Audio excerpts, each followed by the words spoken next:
মেহেরপুর গাংনীর ধলা সীমান্ত দিয়ে ৫ জনকে পুশ ইন চেষ্টা প্রতিহত করেছে border guard Bangladesh BGB.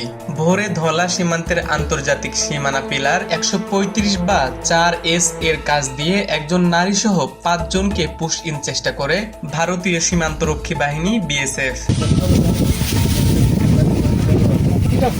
BGB জানায়, রাত থেকেই কড়া অবস্থান নেন তারা।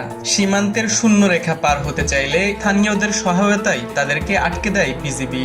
বর্তমানে তারা ভারতীয় ভূখণ্ডে অবস্থান করছে।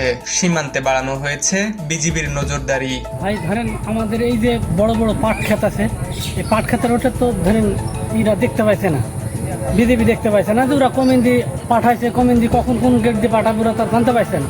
তারপরে তারা খুব চেষ্টা করছে আপনার যে ওদের ঠেকানোর জন্য। তারপরেও ধরেন তারা রাত্রে অন্ধকারে কখন কোন সময় যে পাঠাই দিচ্ছে, তারপরেও এনারা কিন্তু ধরার চেষ্টা করছে এবং ধরছে। ধরার পরে আবার ওদেরকে পতাকা বৈঠকের জন্য ডাকছে বা হলে জোর বকবু পাঠাই দিছে যে যাও তোমরা ওই রিটার্ন যাও, এখানে আসতে পারবে না।